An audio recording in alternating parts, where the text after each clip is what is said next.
Welcome everyone to another episode of LunarCrush Live. I am John, and we have Norman with us today, our head of brand from LunarCrush. Welcome, Norman.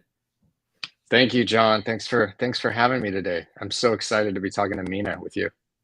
Yeah, it's going to be really great. So so today we got Mina Protocol. We have their VP of Marketing and Community, Claire Kart, and we have Mina's head of product, Brian McKenna. They'll both be joining us in just a moment. We'll be discussing, community strategies. We got a lot of marketing background to talk about here today, so it's going to be exciting, as well as product, maybe any new updates with Mina, and really learn all about what's going on with the project. And if you have any questions, feel free to answer those on Twitter. And so just to summarize, Mina Protocols, they're bringing access and privacy to Web3 with ZK Tech. I'm really excited to talk about that. It's the world's lightest blockchain. Okay, that's interesting. And they have users in over 100 countries. So before we get started, I just want to say that we always have a disclaimer before every LunarCrush Live, where we do not take payment for any live streams that we do. We do this. We just want to talk to the most interesting projects out there and seeing what they're doing, and really give them a platform to talk to the community. And I'll just also add that if you're on YouTube, make sure you're hitting that subscribe button. We have some pretty awesome live streams coming up. I think next week we have Pastel Network. We're going to talk about NFTs and all of that. And we're going to talk about Injective Protocol the week after. And we have probably 10 more lined up. So stay tuned on that. And so with that, I'm going to bring in our guests here in just 1 second. Let's start with Claire here, and then let's bring in Brian. Welcome, Claire, Brian, welcome. Hey, guys. Hey guys, how's it going? Yeah, really good. Thank you. Thanks for having us. Same. Wonderful. Yeah, really good to talk to you all. Great. Wonderful. So where in the world are you today, and what's it like there? I'm in California, and let's see, I'm up in the mountains of California. So it is cold, ton of snow on the ground, but really sunny, beautiful. I was outside earlier today, so it's all good. And I'm all the way over. Which mountains? Up in the Sierras near Tahoe. Oh, wow. Okay. Nice. Yeah. Nice. Sorry, Brian. I'm all the way over in GMT +8, which is Singapore time. So yeah, it's early morning for me here in Asia. Nice. So we have California mountains, and we have Singapore. So how distributed is your team? Just to start off with that question. Yeah, very. I mean, so Brian and I both work at Mina Foundation, right? So that's one org kind of in the ecosystem of Mina Protocol. So yeah, distributed geographically just at the foundation, and then distributed in terms of we have a lot of ecosystem partners. And as far as I know, all of those teams are really distributed. And then if you think about how we really define the Mina team, it's like the whole community as well. And as you mentioned, we're in over 100 countries. So super distributed. Hard to say we have one concentration anywhere, but employees across Europe, US, Asia, a lot of different places. And I guess on a totally separate note, I mean, how did you both get here? What did your careers look like that led you here? Right. I'll go first. Yeah. So yeah, it's been I don't want to give away my age here, John, but yeah, let's go back. I did a computer science degree, and got straight out of uni and went straight into fintech, even though I don't think it was called fintech at the time, but that's where I went. And FX trading platforms and all of the connectivity and the software that went around interbank trading on those systems back then, and moved into more equity stuff, investment banking, all trading settlement systems over those maybe about a decade. And then I started getting down the crypto rabbit hole, and I figured out that my skills were highly applicable to software delivery and cryptocurrency protocols and things like this. So I went to work on the Cardano project, and I joined there just straight after mainnet launch. And yeah, I was there for 4 years, and joined Mina Foundation 6 months ago. So yeah, that's how I got here. So you come from a tech background. So you're yeah, fully tech. Well, I never fully went in as a professional developer. I used the computer science degree to get into product, basically products and business analysis, and basically being the liaison between what was like a business teams and like engineers, and now it's like community and engineers, product and engineers, and yeah. Nice. So that's interesting, because you find that, like, product tends to, sort of wear an engineering hat on one side and maybe UX on the other even. And so how do you, I guess I'm just curious, how do you view UX with what you do? Yeah, that's a really good question. UX is something that, like, as a whole, like industry and ecosystem, I think that we need to get better at. And we're getting there, because as the protocols themselves become more useful and lighter and all of these things, then naturally the UX is going to get better, right? When everything is like kind of clunky and slow, that allows like pure UX. So yeah, I mean, it's a whole loop, I think, of like having better scalability, better performance, and that translating into better UX experiences eventually as well. Because when we want the masses to come, that's what they're going to demand, right? Right. Brian, just a question. I mean, you coming from traditional fintech, like, do you see a difference in the way that you treat product for crypto versus for other realms of fintech in general? Do you see a difference in speed? Do you see a difference in thinking? Like how have you like kind of positioned the group, and how have you kind of over the last like 6 months or so have you channeled some of your past experiences, and how it's kind of been applicable to what you're seeing now? Well, it's the solution space is way less demanding, right? In traditional fintech, at least when I was there, because we didn't have these trade-offs of decentralization, and we didn't have to think about sacrificing decentralization for performance, right? It was how close could you get the servers and the connectivity to the exchange where you want it to be, right? And it was like sometimes in the same building. Whereas now we need to get consensus around nodes like all over the world. So yeah, it's completely different. But it's like it's kind of the same in the sense that, like, we want everybody to participate in this, right? And the big difference is that we want to allow access to these systems for everybody, and those systems were closed.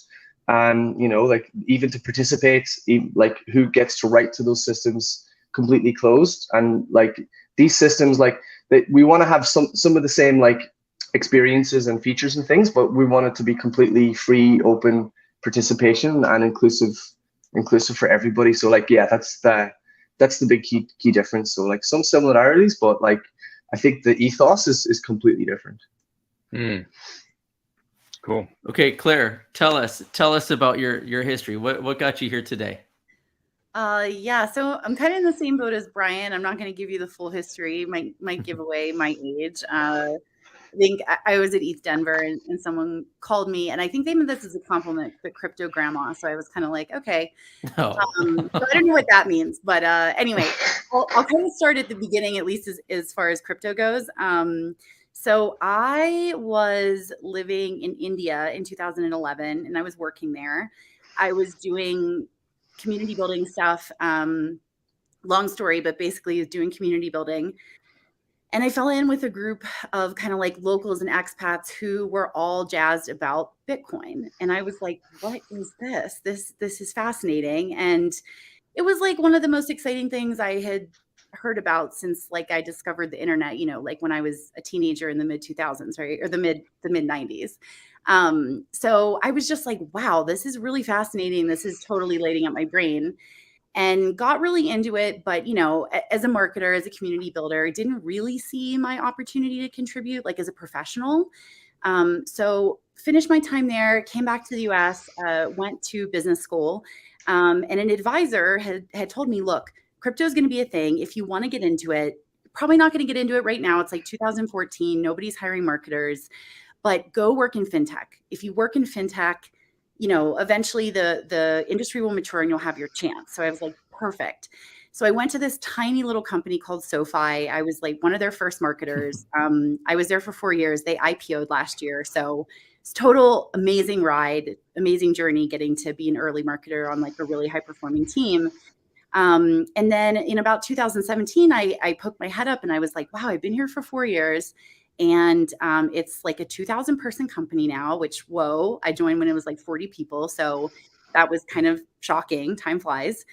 And I decided, okay, now's my time. Everybody was hiring marketers. You know, you all remember kind of what the environment was like back then. So I got my first position in crypto and, you know, just absolutely fell in love. I think I was with that team. I joined the team at Ripple. I was there for a year and then decided, okay, you know, they're really focused on these like enterprise clients, and the team had gotten big and the year had been there. And I decided, okay, I really want to go work with a very small team who's really building again. And I wanted to go even deeper into the tech in terms of like the community we were building and what we were going to market. So happened that the team at O of One Labs, which was the team that launched Mina, was right across the street from Ripple. So don't tell my old boss, but I kept kind of dipping out on my lunchtime and going and hanging out with the founders, Evan and Isaac, and whiteboarding, and just was like, as soon as they're ready for a marketer, this is where I want to be. And so, yeah, joined the team 3 years ago. I was at O of One Labs, one of the first non-technical hires, and the first marketer. And have just kind of built it up since then. And then after we launched Mainnet, transitioned over to Mina Foundation, where, you know, working on stewarding the open source protocol. So that's how I got here. That's the abbreviated version. That is so fascinating, because I still go back. I got into Bitcoin in 2013, and I remember going to some of the conferences that were back then, and you'd look around and you were just like, you were the only non-technical person in the room. Totally. And it's just so fascinating to go back then and think of where we are today and how important brand and community is. And it's just such an interesting transition, and you know, wouldn't change a thing. Wouldn't change a thing. Yeah, definitely. I also remember sort of being really fascinated by the people I was meeting, but also feeling like, okay, I'm the only person here with my skill set. I thought that was a huge advantage, but even, you know, getting my first job in crypto, I remember people kind of being like, wait, a marketer, what? And I was like, trust me, the industry needs marketers. They need community builders. So yeah, it was just great to kind of find my way in. And, you know, Mina has been an awesome brand to work on, awesome community to build. So definitely feel like I found the right place for me. Fantastic. Guys, I wanted to ask you guys a question. Can you, just from a top level perspective, can you talk a little bit about, you know, the founding story of Mina? Like, why was it created? What does it do? You know, just so that people can kind of get an overview. Yeah, I can get into the founding story, and then Brian, like, feel free to interject. So our founders are Evan and Isaac, Evan Shapiro and Isaac Meckler, and they are childhood friends, which is really interesting and kind of plays into the story of Mina. So initially, I think, you know, they had been sort of hacking on projects together since middle school, I think. I don't want to tell their story, but this is what they've told me, and this is how I remember it. So, you know, just kind of hanging out and doing like computer science projects and doing like hacky things together as teenagers. Fast forward, Evan went to Carnegie Mellon and Isaac went to the University of Chicago and then entered a PhD program, and Evan was working at CMU on a master's. And they were both really, you know, involved in kind of early crypto communities and early crypto technologies. And at some point they met up in San Francisco, kind of, you know, reunited, so to speak, right after college, and then said, you know, this is like never, I mean, this is a problem, right? Like if cryptocurrency is actually adopted and scaled, like the solutions that exist now, which I think when they were kind of hanging out, it was pretty much Bitcoin. I mean, that's never going to scale. Like the size of the blocks are going to get so huge, and the everything, the transactions, it's just, you know, there's going to be no way that it can actually be like universally adopted, just because the underlying size. So Isaac was working on zero knowledge and this idea of, you know, recursion and ZK Snorks, and with their shared skill sets decided, you know, maybe they could build kind of the first like protocol with zero knowledge like natively baked into a layer one. So that's like a little bit about maybe like the heritage or the founding story of it. I think Brian is probably a better person to talk about all the awesome things it can do. But that's a little bit about the founding story. Yeah, so Cool. Thank you, Kart.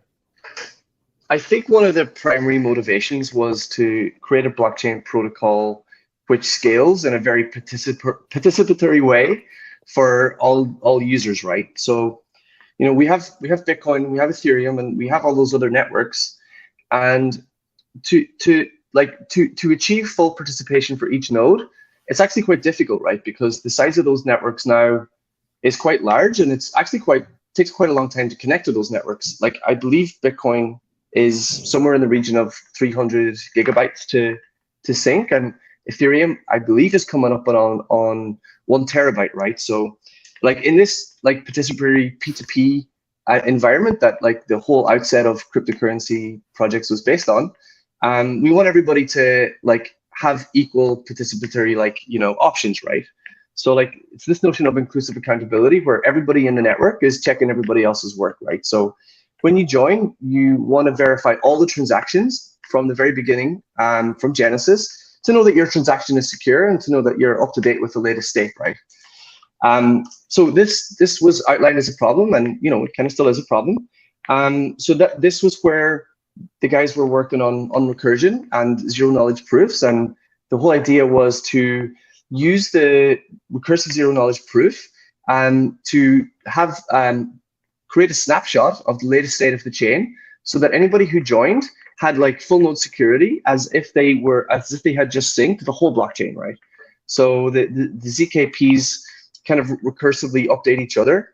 So using this snapshot now, everybody on Mina has full confidence and full security that they have the latest state of the network, importantly, without relying on any intermediary to kind of serve it to them, right? And this is like the big problem we're solving, is that everybody gets equal access and there's no trusted intermediary that's like giving the user participant the latest state of the chain. So like that's what we think is true decentralization, right? Where everybody has this option to be up to date in a very easy way. So let's back up a little bit. Let's talk a little bit more about ZK Snorks. Let's get more scientific here for a moment. Maybe the community that's listening, what is a ZK Snark and how does that benefit the network? Yeah, good question. So what is a ZK Snark? So it's a cryptographic primitive, and it's been around since the 1980s. And it's only in the last 5 or 10 years that it's become like computationally feasible to use these things on systems, right? Before it just took too long, too hard to process. So like a zero knowledge proof is like cryptographically, it's a way to prove something without revealing what the thing is that you're proving. Now that seems quite like magical, but in any case, it's a proper cryptographic primitive. In fact, I believe the originators won like a Turing Award for this back in the day, and it's been heavily researched since. So fast forward to today, ZK Snarks are proving to be one of the best ways to evolve the cryptocurrency space. We can see on Ethereum how these proofs are being used to scale Ethereum, and there's a whole layer 2 ZK Snark ecosystem building out to basically prove the state of all of a bunch of transactions off Ethereum back to Ethereum. So that's one primary use case of zero knowledge is scaling. Another primary use case is data security and privacy. So back to what a ZK zero knowledge proof is, it's proving something without revealing what that something is. So as we talk about transparency on blockchains, which is obviously super important that everybody checks everybody else's work, we do want to include data on blockchains that is useful for applications, which is kind of personally identifiable information, right? But we don't want to put everybody's personal identifiable information on the blockchain. But if we could prove things to the blockchain that said that oh, person X has KYC'd over here and here's all their personal identifiable information to prove that they KYC'd. We don't really want to put all that on the blockchain, but we would like to put a proof that they are KYC'd on the blockchain. So it's a verification and like data security primitive, like especially as it relates to Mina ZK apps, and we can get back to those later. But yeah, that's what ZKPs are. We can get into more detail if you like, but that's the whole story. And they're very, very native to Mina, like as we talked about, like Mina's like whole like origin story and things like this, that they're super important to us, and we feel like they're going to be super important for the whole industry, from right now and over the next number of years. I think we could probably spend the next 2 hours just talking about this topic, because it's, just like privacy in general is a funny topic because everyone wants to have privacy. Yet I think there's so many different aspects to that. Like as an example, we talk about, on this show all the time, like enterprise development, enterprise getting into the blockchain. They don't want to pay people with full transparency, a $3 million transfer. They don't want to have that stuff out there on a chain. And so for the public to see. And so I'm just curious, it's like, there's that kind of side. And I'd be curious, what kind of enterprise development are you seeing? What kind of demand are you seeing there versus maybe individuals that really want to protect their privacy? We're seeing demand on both sides. Our focus right now initially is mostly on crypto native applications. So serving folks who are already participating in the ecosystem, as well as enterprise things as well.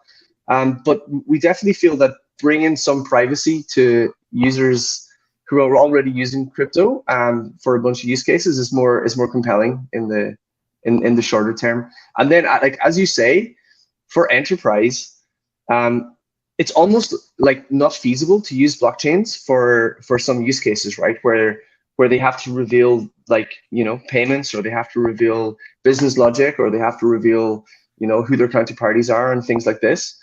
And as well as that, with zero knowledge, another cool thing, and this is kind of like back to like scalability a little as well, is that where things are computed off chain, it's not really feasible to do all these huge computations on chain, right? But like for enterprises, what they can do is that they can compute a bunch of things off chain and then send a proof to the blockchain that that the results of the whole huge, doesn't matter how big it is, off-chain computation was computed at least in the correct way, and the results perhaps of the computation could be revealed as well. So like there are cool things there for enterprises as well as regards both privacy and scaling. Yeah, and I can add there. So our CEO Evan writes kind of like a predictions piece every year, which is really fun because it's just sort of like a chance to pick his brain in a way on like what the developments for zero knowledge space will look like. And this year, something he had really strong conviction on was that, a really big Web2 company is going to announce that they're starting like a ZK lab or ZK research team. And I think that's some gut instinct, some just like rumblings in the industry. And then, we've seen some of the big consultancy groups like, the Deloittes, McKinsey's of the world, put out like little kind of feelers that they're also looking into zero knowledge. And so, we're starting to see some like very, very, very serious institutions take this technology very seriously and want to explore kind of what it could look like to understand it better, maybe integrate it with their clients. So I think there's a lot of potential there. I mean, Brian's right. We're focused on crypto native, but we know that there's kind of just like this massive opportunity space. And so, I guess where, from what we track, we've got, I think about 4,000 projects that we track social and market activity for. We know there's roughly 18,000 to 19,000 that at least we know of. Eventually we'll track activity for all of those. How does Mina stand out in that crazy crowded environment? Where does it, is it an interoperability play? Is it a privacy play? Is it a speed play? Is it like, where do you see Mina in that environment? That's a good question. So it is definitely privacy and data security orientated, which we've already talked about. And like as Claire said, actually, like talking about Web 2, like bridging Web 2 data and users into Web 3 in a private way is a really important thing for Mina, and we can talk about that later. We have an Oracle solution that's like on the more longer term roadmap that we're calling ZK Oracles. Cool. Interoperability, for sure. So, you know, we've seen a lot of issues with bridges lately that maybe you guys, it's been it's been widely Yes. it's been widely publicized. So like, because like as back to zero knowledge, we can prove things about things without revealing what those things are, and the size of the Mina's blockchain can be snapshotted to like a very, very small amount of data. So that state like can be snapshotted and it can be verified on other chains. So right now we're in the like latter stages of the ZK bridge with Ethereum, that will allow like EVM applications and developers to trustlessly access Mina state from the EVM itself. So the cool thing here will be that like Ethereum developers can enhance their applications with Mina ZK apps so that they can get the data and security features from Mina directly from Ethereum in a trustless way. So we've covered privacy, we've covered interoperability. Yeah, and then, you know, it's like the flexibility of the lightness of the chain is really important too, right? So like back to the ease of participation and like the openness of even like the ethos of the design of Mina.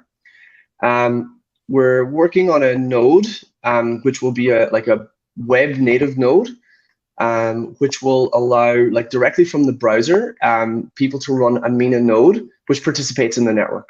So we feel that this is super important because this node will, again, like using the light snapshot of Mina ZK proof, it can be used directly from a cell phone or from the browser.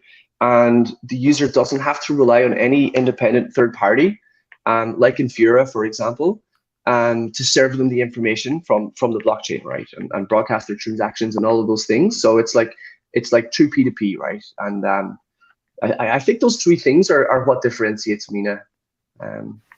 Yeah, I can just jump in real quick too. I mean, I think like obviously there's the product side, right, and the use cases and what Mina is going to be used for. But I think another thing that is important and that we hear a lot from our community members is like we have had a really strong focus on community from day one. And as someone who, you know, has built communities before and who works, you know, in marketing, like we don't confuse an audience and a community, right? Like our community has been very incentive aligned with us. And so from the very beginning, we set aside 6.6% of the total protocol, which was like unprecedented amount. I think still no project has set aside that much for like our early node operators and early contributors. So I think there's also, you know, you talked about like how to stand out. I mean, we really offered a lot of opportunity because we thought, okay, our technology really allows people to be participatory. But then if we're not sort of aligning incentives and really letting people, you know, be rewarded for their participation through grants, then is it really like totally aligned across what the product can do, what the community can contribute? And so I think we've had a really strong focus on community from day one, which, you know, I know I'm really proud of. I know Brian's proud of. The whole team is really proud of.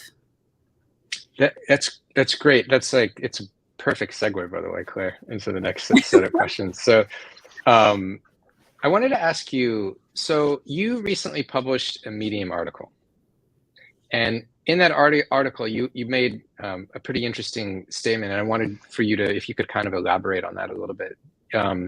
You said that the word community is one of the most misused terms in tech circles. Yeah. Can you talk a little bit about that? Yeah, sure. I mean, oh my gosh, you know, I'm laughing because it's so misused that like sometimes I just sort of have to like shut my computer because I'm like, I can't hear this right now.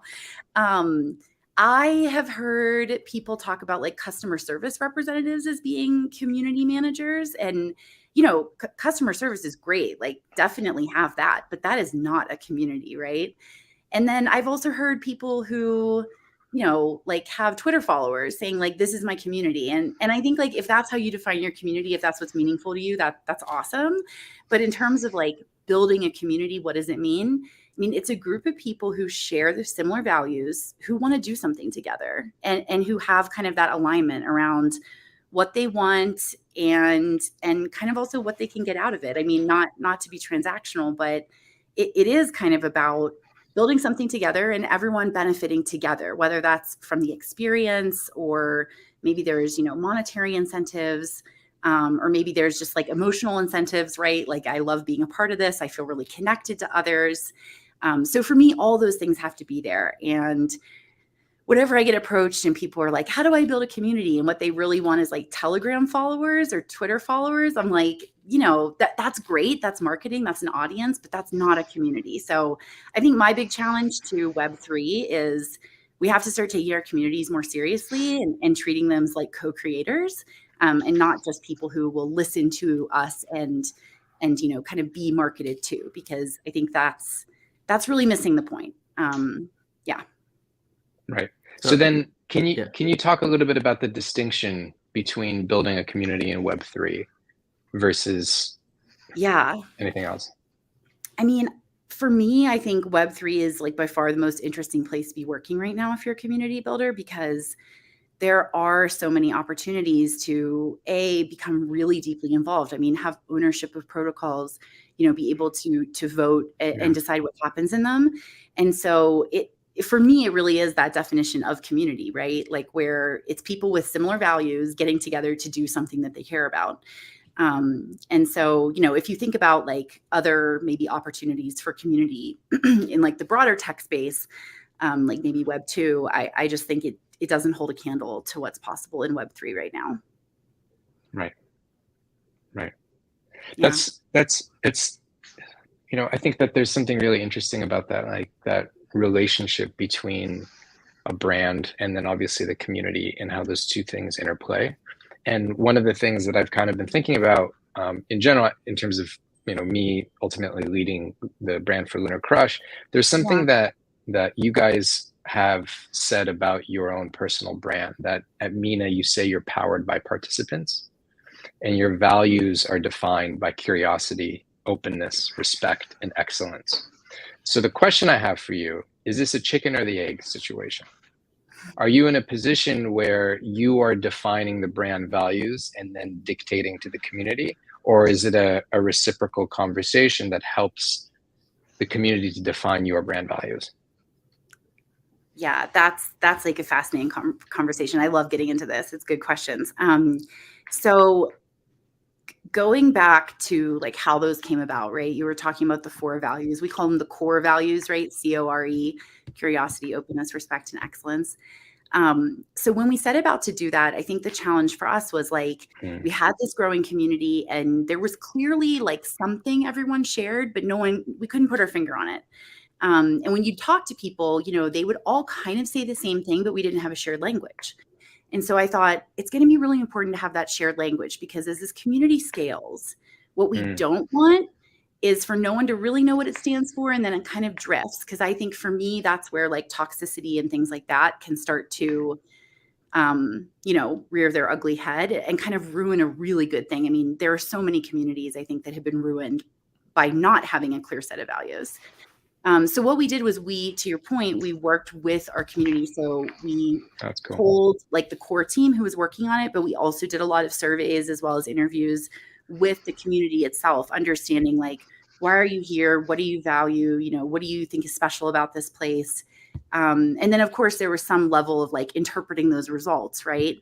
But those 4 things were things that we heard time and time again as like why people are here, what makes this great, what makes it special. So I don't know if that means it's a chicken or the egg, but we did like co-create it with our community, which is something we're really proud of. And we have like an award ceremony every year where we give out awards to the community members displaying those values. So it's definitely something that is lived and not just talked about.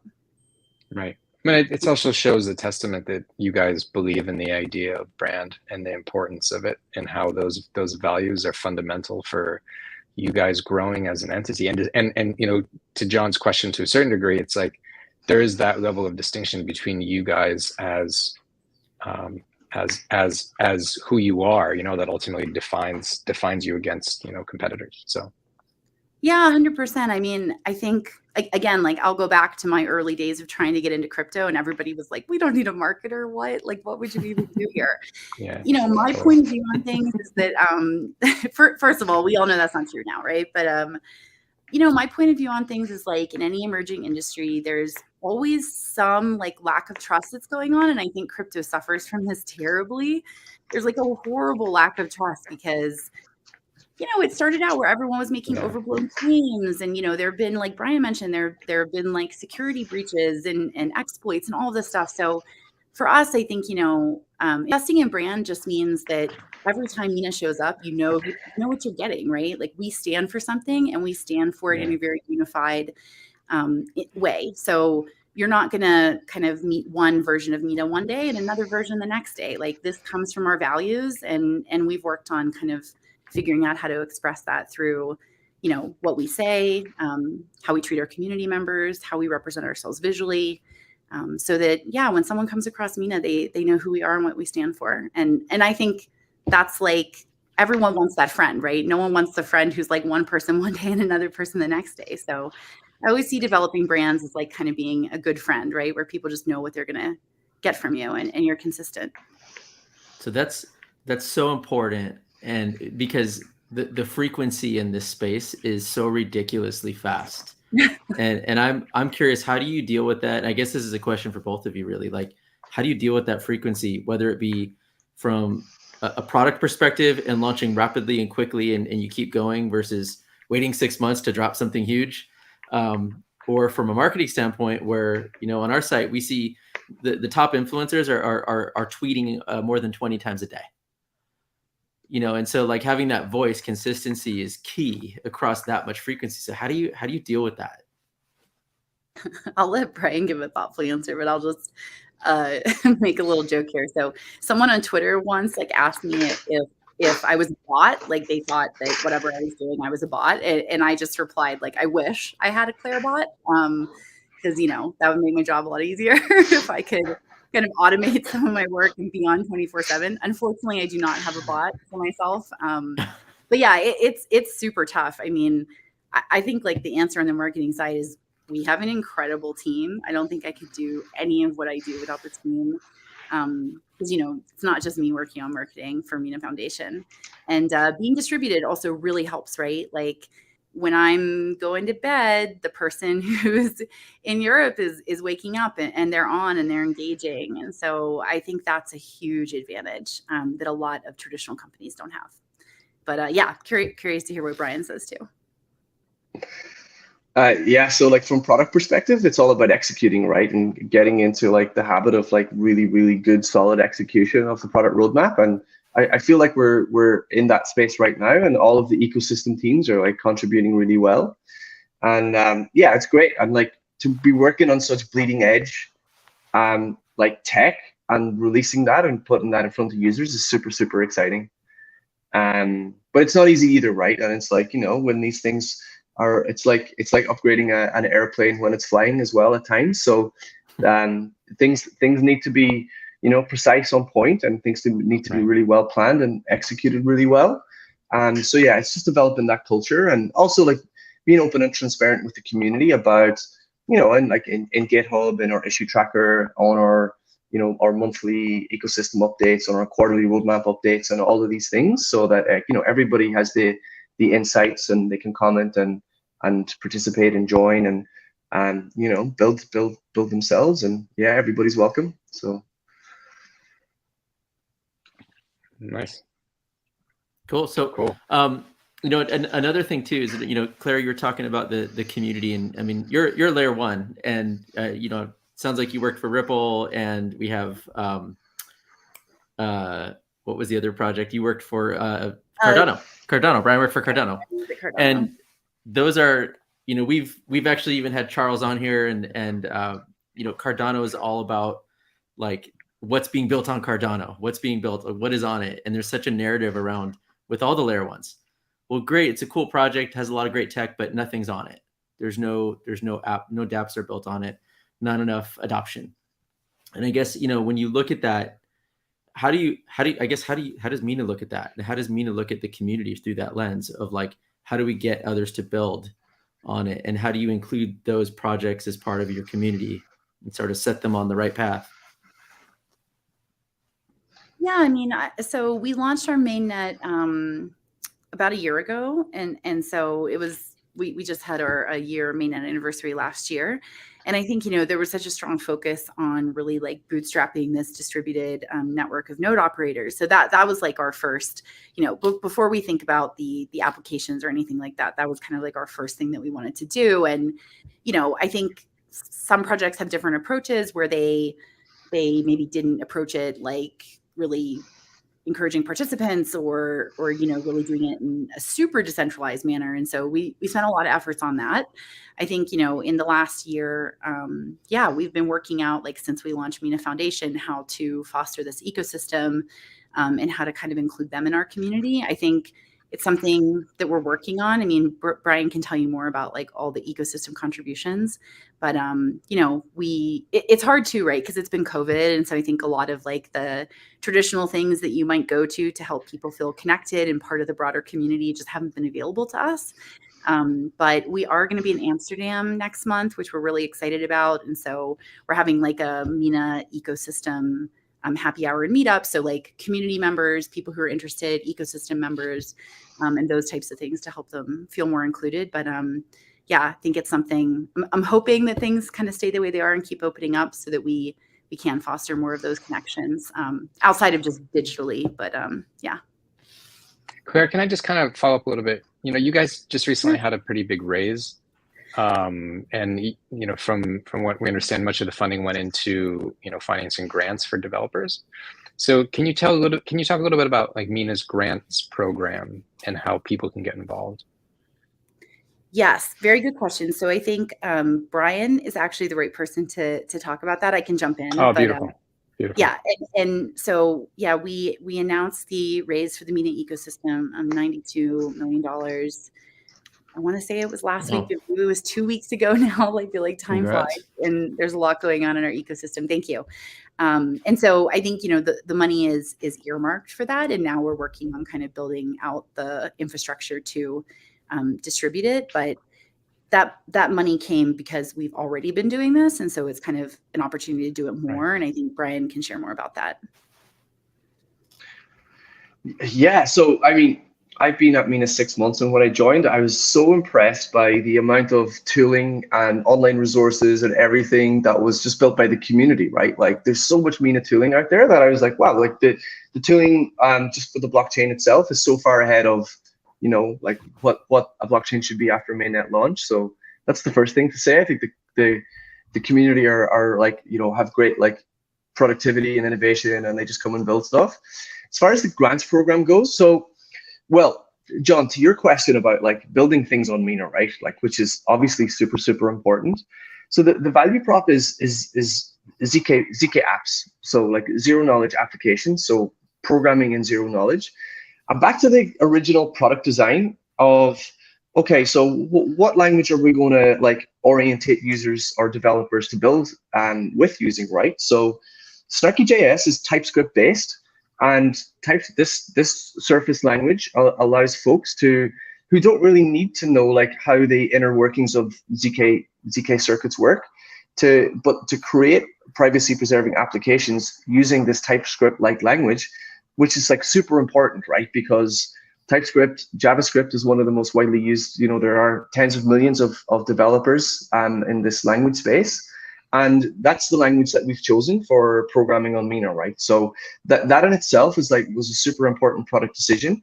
And that's one thing that we feel is going to open Mina up to like the vast majority of, you know, not just existing crypto developers, but it's going to be super easy for new developers to come on board. Also, like, as we said, that Mina can be verified on other chains. So like this interoperability and like approach of allowing Ethereum developers and, by the way, other blockchain developers to access ZK apps too. So Mina gets opened up to usage that way as well. So, you know, like as it relates to like, will we get things building on Mina? We feel like right now we have, 20 builders in the ZK Apps Builders Program, and those folks are probably going to go on and build out their own projects. And we're not even on main yet, right? Like, we think that there's going to be a lot of people who are going to come and build very interesting things, right? Because we have the zero knowledge programmability, which is like, you know, it's a very differentiating factor. And then we want people to come and build L1 things too, right? We want to bring in the NFT space. We want to bring in the DeFi space and all of these people as well. Back to the grants. So like, we have over 1,000 grantees now who have participated in the grants program, and all of the information is on the website and things like this. And like, the grants are available to, like, you know, the most ambitious technical projects to, like, you know, the smallest kind of like contribution to Mina. And yeah, like, we're super excited to be able to like to work with the community and work with the even wider ecosystem to help build out Mina to where it needs to be. So yeah, we're excited. What a fun moment in time for you all. I mean, like, you're at the cusp of all of this being built, and you have a massive fundraise. I mean, what are some of the things you hope to see get built? I mean, you've got some pretty unique technology, but what do you want to see happen? Is it more in the DeFi? Is it a lot of, you know, high frequency type of projects? Like, what do you want to see built? One thing that's top of my mind now is DAOs, and you know, I think DAOs are kind of top of a lot of people's mind. But you know, DAOs need some privacy in terms of, you know, like, who participates in the DAO, how does the DAO come to like voting decisions, how much money does the DAO, yeah, all of these things. I think there's like a large thing in the DAO space, in the NFT space. For sure, there's some privacy needed there in terms of ownership, transfer, even predicting how rare things get in drops and things like this. Yeah, so like, just anywhere where there's like innovation available to help like existing blockchain applications be better through some data security and privacy, we think that we can help a lot. Yeah, and obviously DeFi, right? Like, you know, in terms of keeping some things private, keeping, for example, KYC information there but private. Yeah, loads. Excellent. Thank you. So we wanted to just kind of ask you a question, like, you know, we're in a bit of an insane space in general, to say the least. So like, how do you stay healthy in this crazy space? Like, what are some of the tactics you can share with the community? Oh, this is the hardest question. Oh man. Well, let's zoom out, right? I think our industry, you're right, it's insane. It's also really cyclical. And so, yeah, things come and go, projects come and go, markets come and go, hype cycles come and go. I think the important thing for me, like, just mentally, you know, I just keep telling myself that through each cycle, like, we are building. And if you're in this for the right reasons, I think, like, don't get too attached to like the daily whatever is going on, whether that's up or down. Because I think if you take the long view, like, this industry is absolutely on fire. It's a rocket ship. And if you're here and you're building and you're learning, like, you're going to benefit no matter what. And there's really good stuff to kind of keep me up, getting up like day to day, getting out of bed, right? Just knowing like all the innovation. I think, like, practically, what do I do to keep healthy? You know, my big thing is, like, I do try to sign off and cook dinner with my family every night. And then I get outside a little bit every day. And that's a luxury. Like, not everyone can do that, right? Like, some folks are in some really bad situations all across the world right now. But, you know, for me, that's how I kind of connect and find peace, is just getting outside and yeah, trying to get away from technology. So as much as I work in it, I try to really consciously get away from it a little bit as well, because I find that to be really peaceful. Yeah. Yeah. Do you have any follow-up? Yeah, taking the long view, Claire, that's a really Yeah. nice point. Playing long-term games with long-term people. I think one of Naval's like tweets things is something that I think about a lot. And yeah, just having this long-term view on like what we're building, how important it's going to be, and like, doing it right, but like just keep constant focus on building the right things and executing on them well. Yeah, and like, I think that definitely keeps me saying that like we're working on the right things and we're doing it for the right reasons, and it's all going to come to fruition in the end. Yeah, on a personal basis, like wow, like just getting out into nature, going for a walk. I got into Wim Hof breathing there a couple of years ago, so I get into ice baths every single day. I don't miss a day, and so that kind of thing keeps me it keeps the mind relaxed. Yeah. You're brave, Brian. I can't do that. I didn't know you were into that. I'm like learning something new about my colleague right here live. So are you at a point right now? Sorry, go ahead, Corey. No, it's okay. Sorry, I think there's a little bit of lag. I was just telling Brian to come to Lake Tahoe and do the ice bath here. It's the real deal. People jump in. I've seen them. They actually jump in that lake for therapy. Yeah, they do it. Oh. So what's your threshold for fear then now? I mean, are you like, since you started doing that, like at what point, like, do you feel that you've gotten psychologically more prepared to be able to like submerge yourself in freezing ice water? Or are you still scared shitless every time you're about to jump in? No, mentally as I get in, I'm quite relaxed, and then like depending on how my body is, that's how long I stay in. And actually, I was listening to the Andrew Huberman podcast recently, and he spoke about like doing some like algebra and like mathematics and stuff when you're in there, so that like, well, I think two reasons. It keeps like it helps you to cognitively think while you're in this like pressurized situation.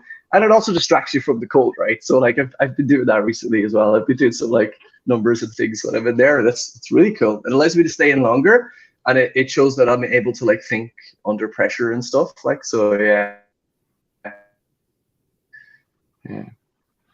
Amazing. I think this is a. But yeah, some fear is good. Some fear is good. So yeah, I don't stay in for too long. I think this is a really big topic, because at the same time as we talk about balance and how crazy this space is, we were just referencing the other day some studies that we saw, and it stated that there's roughly 300 million people that own cryptocurrency. And so that's a tough thing to say, how accurate is that, and but we've seen a few studies now that point to that number, and the same studies point to there being 1 billion by the end of this year. And so if you kind of think about, just how fast this space is growing, it took 13-14 years, I'm not sure the specific date, but we'll call it 13 years to get to 300 million people, and we're saying it's going to take months to get to 1 billion. And I think that's fascinating, especially when you think through, well, there's 7.9 billion people in the world. That's still 6.9 billion more, even with that crazy growth. And something tells me it's going to do nothing but heat up this year if that's the case with that many people entering. And I think, I guess to have a different kind of a question, but like, what needs to change with where we are today as a space? What needs to change to get to 1 billion people? Like, what do we need to do? What are your thoughts there? I mean, I can just say, so, I guess like Brian and I kind of got into working crypto like maybe around the same time. And I remember, it's been the same thing all along. Like people wondering, well, why is it not like, why can't I pay for my Starbucks with crypto or like whatever? And thinking that that's like a failure of the industry. But if you look at like technology adoption curves and cycles, like crypto is following on that trajectory, right? Like how long did it take the internet to go from like, this academic like network to, fully like commercialized and in everyone's hands and ubiquitous? I mean, it took a really long time. It took like 30 years or something. So I think when I think about it, I think we're doing amazing, first of all. And then what do we need to do to get to 1 billion people? On the marketing side, I think we just need to continue to tell better and better stories. And when I say stories, I mean something that is really grounded in fact, and usage and what things can do, but to make it relatable and to really think through like how we're building those narratives. Because, you know, as you get out of that early part of the adoption curve and you get out of early adopters, you know, you come up against people who they're not going to read through all your documentation, right? And they shouldn't have to. You should be able to sort of convey what your product can do and how it can benefit them in a way that is relatable. So when I think about like what that looks like and how Mina can play a role, I mean, I think we need to continue to be clear about what we're here for, make all of our like language and designs like really accessible and really, you know, continue to focus on that whole idea of being powered by participants. Like, this is a place for everyone, but if we continue to live in this world of like everything is all this crazy lingo, and it just creates such a high barrier to entry. So on the marketing side, I think we need to, you know, really refine our narratives and tell stories that bring people in as opposed to keep people out, which I think is something the industry could improve on, in my point of view. Beautiful. Such a great answer, and so true. Beautiful. Yeah. Well, All right. you know, with that, we're at an hour. You know, I guess Wow. is there anything that you'd like to leave us today, and where can people find more information on Mina? Yeah, so you can visit minaprotocol.com and check out our website, or you can follow Mina Protocol on Twitter. It's at Mina Protocol. Those are the places where there's like the most information and we're the most active, and you can get all the information for like Discord and other areas where our community gathers there. So yeah, that's it for Mina, and just wanted to thank you guys so much also for having us on. It was really fun, and I can't believe where the hour went. It really like flew by. Cool. Well, sounds great. Well, thank you so much. Thank you, Claire, Brian, Norman. That was awesome. So we will guys. see you backstage. Bye. Thanks so much. Guys. See ya. Bye.